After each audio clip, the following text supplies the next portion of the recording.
मैं अमित आज आप लोगों के लिए लाया हूं इंपॉर्टेंट क्वेश्चंस जो बार बार एग्जाम्स में पूछे जाते हैं। इन क्वेश्चंस की प्रैक्टिस करने के बाद हमें एक अलग ही कॉन्फिडेंस मिलता है कि वी नो कि हमें कैसे क्वेश्चंस करने हैं, कैसे अप्लाई करनी है चीजें और कैसे उनके आंसर्स आएंगे जल्दी से और सटीक। चलिए इसी में चार चांद लगाते हुए आज का प्रैक्टिस सेट स्टार्ट करते हैं पहले क्वेश्चन के साथ। क्या है आपके पास पहला क्वेश्चन? जब भी आपके पास ऐसे क्वेश्चन हो जैसे यहां 3 की पावर 5 फिर पावर बढ़ती जाए और सारी संख्याएं आपस में प्लस में हो, तो उसमें सबसे पहली संख्या को आपको कॉमन लेना है बच्चों। अंदर जो संख्या जाएगी पहले कॉमन वहां एक आएगा क्योंकि पूरी की पूरी संख्या बाहर चली गई। यहां हर किसी में पावर एक एक कम होती जाएगी। क्या यहां 5 तो बाहर चली गई 6 में से पावर, तो एक बचा, यहां पावर 2 बचा, यहां पावर 3 बचा। अब 3 की पावर 5 गुणा में 1 प्लस 3 प्लस 9 प्लस 27। अगर हम इसको देखें तो 3 की पावर 5 गुणा 40। जो ये संख्या मल्टीप्लाई में आएगी, ये देखो किस में ऑप्शन में ऐसी कौन सी संख्या है जो उसको डिवाइड कर सकती है। बस उसी संख्या से ये पूरी संख्या विभाज्य है और ऐसी संख्या है 10। 10 से ये पूर्णतः विभाजित हो जाएगा क्योंकि 40 10 के टेबल में आता है। 0.002 का वर्ग प्लस 0.0033 का वर्ग प्लस 0.0444 का वर्ग। देखिए जो संख्या ऊपर है वही संख्या नीचे है, सेम। जब ऐसे क्वेश्चन होते हैं तो इस क्वेश्चन का आंसर बहुत आसानी से ट्रिक से निकाल सकते हैं। वो क्या है आप यहां देखें, यहां कितने अंकों के बाद दशमलव है? 1 2 3 4। यहां कितने के बाद है? 1 2 3 4 5। एक दशमलव का फर्क है ऊपर और नीचे में। जिधर कम अंकों पे दशमलव लगा है वहां आप उतनी जीरो लगा लें 10 के साथ। ऊपर और नीचे में कितना अंतर है? एक का अंतर है, तो सिर्फ 10 लेंगे और उसका वर्ग करेंगे तो वो ही आपका आंसर होगा। और ये आंसर ऊपर कम अंकों पे दशमलव है तो ऊपर आंसर आएगा। अगर ये नीचे कम अंकों पे होता तो फिर 1 बटा करके आंसर आता। एक बल्लेबाज ने अपनी 5 पारियों में 50, 56, 42, 38 और 78 रन बनाए।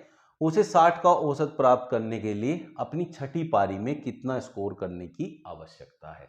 ऐसे क्वेश्चंस में आप लोग क्या करेंगे, उसको हर एक पारी में 60 रन बनाने हैं। ठीक है बच्चों, तो 60 से जितने कम है, 60 से अभी जिस जिस पारी में जितने कम है उतने उसको छठी पारी में बनाने पड़ेंगे और जितने ज्यादा हैं उतने कम बनाने पड़ेंगे। तो आप लोग हर पारी का ये देखें कितने की जरूरत या कितने ज्यादा हैं। इसमें हमें 10 की जरूरत है, उसे 10 इसके लिए बनाने पड़ेंगे, इसके लिए उसे 4 रन बनाने पड़ेंगे, इसके लिए उसको 18 रन बनाने पड़ेंगे 60 करने के लिए, इसमें उसको 22 रन बनाने पड़ेंगे, इसमें 78 वो ऑलरेडी बना चुका है, 18 ज्यादा बना चुका है तो ये 18 मैं काट देता हूं क्योंकि उसको नहीं बनाने। तो यहां कितना हो गया? 6 36 और 60 रन औसत पूरा करने के लिए अपने तो उसे बनाने ही है। तो ये कितना हो गया बच्चों? 96 रन उसको आखिरी पारी में बनाने पड़ेंगे ताकि उसका औसत सभी पारियों में 60 आ जाए।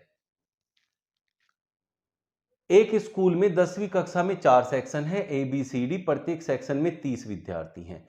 चारों सेक्शन का गणित में औसत अंक है इतना इतना इतना और इतना।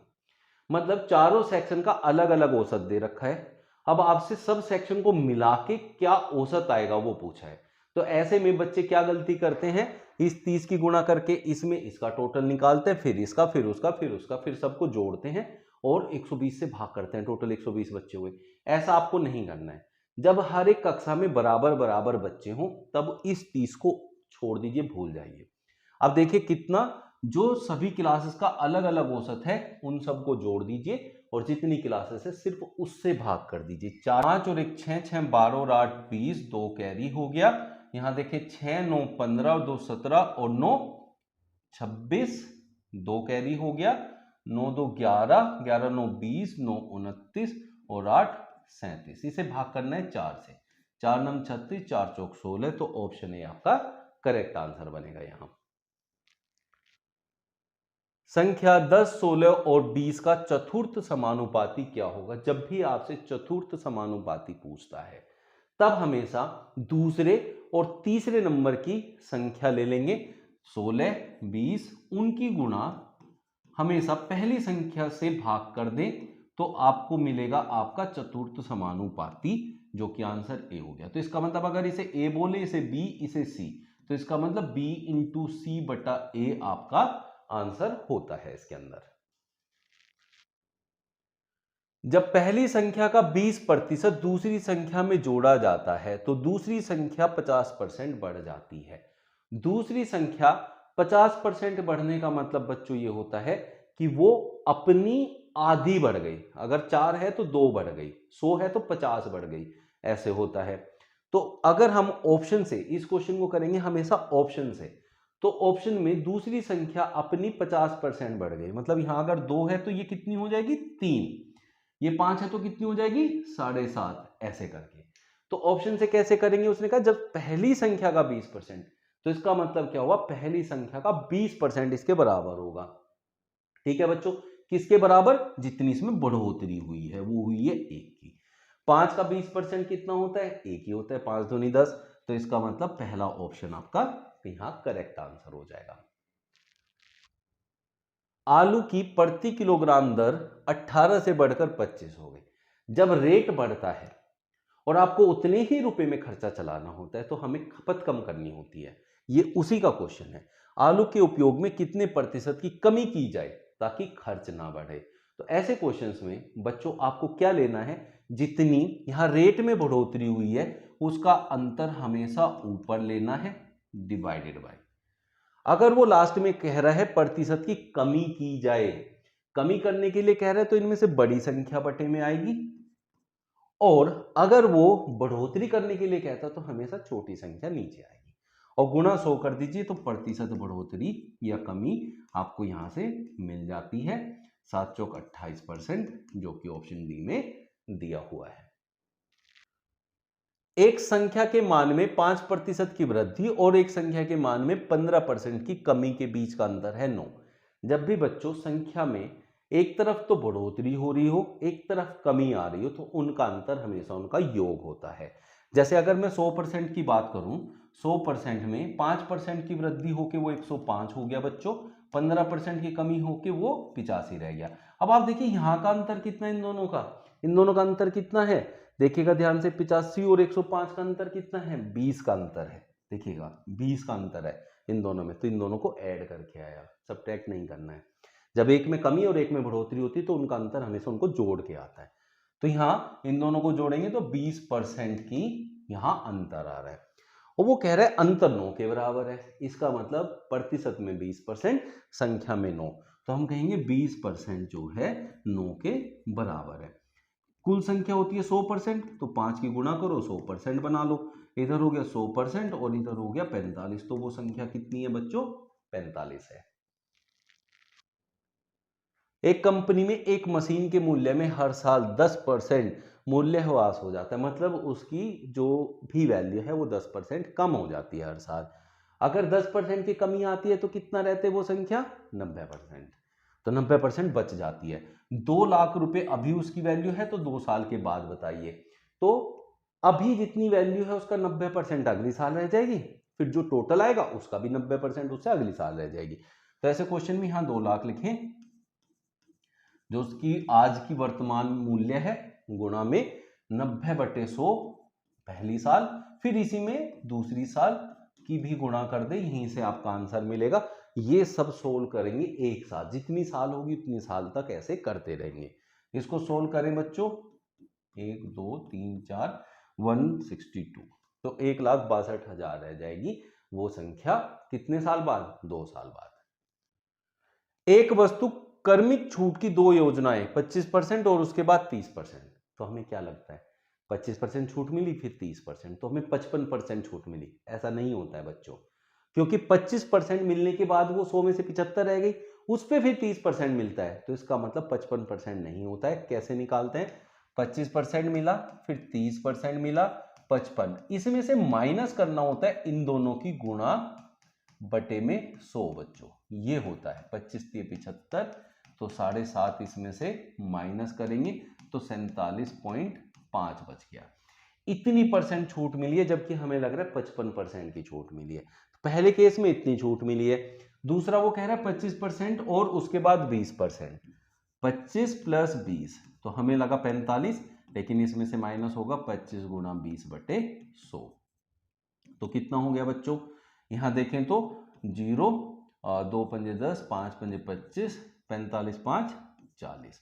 तो यहां परसेंटेज में देखें 7.5% का फर्क है पहली छूट में और दूसरी छूट में। समझ में आ गई कहानी। उसने कहा दोनों योजनाओं के विक्रय मूल्य के बीच का अंतर है 75 रुपए। परसेंटेज में 7.5 और संख्या में 75 रुपए, इसका मतलब उसका 10 गुना। 10 गुना मतलब इसका 10 गुने का मतलब होता है 1000 रुपए रही होगी टोटल 100%, क्योंकि 1% किसके बराबर हो गया, 10 के। 100% पूरा 1000 हो गया। तो इसलिए बच्चों हम कह सकते हैं अंकित मूल्य उसका 1000 है। एक घड़ी को 25% की हानि पर 15,000 में बेचा जाता है, घड़ी का क्रय मूल्य क्या है। तो 15,000 यहां क्या है बच्चों, विक्रय मूल्य। तो विक्रय मूल्य जब भी दिया हो और क्रय पूछा हो तो क्रय बराबर होता है विक्रय गुणा में 100 और बटे में होता है बच्चों 100 माइनस हानि %। इसका यूज करके आप लोग आंसर निकालते हैं। विक्रय कितना है, 15,000 गुणा 100 बटे में ये हो जाएगा 75%। तो 15 5 75, 5 दूनी 10, तो 20,000 हो गया बच्चों, ये इसका आंसर क्रय मूल्य है। एक खराब मशीन 900 ग्राम वजन को 1000 ग्राम दर्शाती है। इसका मतलब ये बेईमान दुकानदार का क्वेश्चन है। वो देता 900 ग्राम है लेकिन वो ग्राहक को लगता 1000 ग्राम है। एक दुकानदार इस वजन मापने की मशीन का उपयोग 45 किलोग्राम चावल 65 प्रति किलोग्राम पर बेचने के लिए करता है। तो इसमें 45 किलोग्राम का कोई लेना देना नहीं है, क्योंकि उसने लाभ जो है प्रतिशत में पूछा है। तो प्रतिशत लाभ सेम ही रहेगा चाहे कितने किलो पे ले लो आप। तो इसको निकालने के लिए क्या करें, जो प्रतिशत लाभ होता है वो क्या होता है बच्चों, लाभ बटे क्रय गुणा 100। अब लाभ क्या होता है, विक्रय माइनस क्रय। विक्रय आपको लग रहा है 65 है, नहीं, ये 65 रुपए जो है 900 ग्राम के लिए है। 900 ग्राम 65, क्योंकि हम तो 65 रुपए किलो उसको कह के बेच रहा है वो बेईमान दुकानदार, लेकिन दे रहा है उसको 900 ग्राम। 1 किलो का निकालो, 1 ग्राम का हो गया बच्चों 65 गुणा 900 और गुणा यहां 1000 ग्राम का आप निकाल लो तो कितना हो गया 650 बटे 9, ये विक्रय है। 650 बटे 9 माइनस 58, ये हो गया विक्रय माइनस क्रय, हो गया लाभ बटे क्रय और गुणा में 100। इस तरीके से आप ऐसे क्वेश्चन का आंसर निकालते हैं जो कि आएगा 24.5%। ऑप्शन बी आपका करेक्ट आंसर बन जाएगा। प्रेम एक कार्य को 112 दिनों में कर सकता है, बहन यह कार्य 90 दिनों में कर सकता है। प्रेम ने अकेले कार्य शुरू किया, कितने दिनों के बाद प्रेम को उसके साथ जुड़ जाना चाहिए ताकि कुल कार्य 56 दिनों में समाप्त हो जाए। देखिए इसमें प्रेम ने जब काम शुरू किया तो उसने आखिर तक किया। प्रेम 112 दिनों में काम निपटाता है, तो एक दिन का काम होगा 1/112, 56 दिनों में खत्म करेगा तो 56 दूनी 112, इसका मतलब आधा काम किसने कर दिया, प्रेम कर चुका है आधा काम। ठीक है बच्चों, अब काम कितना बचा है, आधा, वो किसने किया होगा, बैन ने। बैन पूरा काम 90 दिनों में करता है तो आधा काम करेगा 45 दिनों में बच्चों। अब 45 दिन बैन ने काम किया, लेकिन काम तो टोटल 56 दिनों में खत्म हुआ। तो 56 में से 45 माइनस करूं तो 11 दिन बाद बैन ने काम करना शुरू किया, क्योंकि 11 दिन उसने काम नहीं किया, उसने सिर्फ 45 दिन काम किया। तो ऑप्शन डी आपका करेक्ट आंसर हो जाएगा।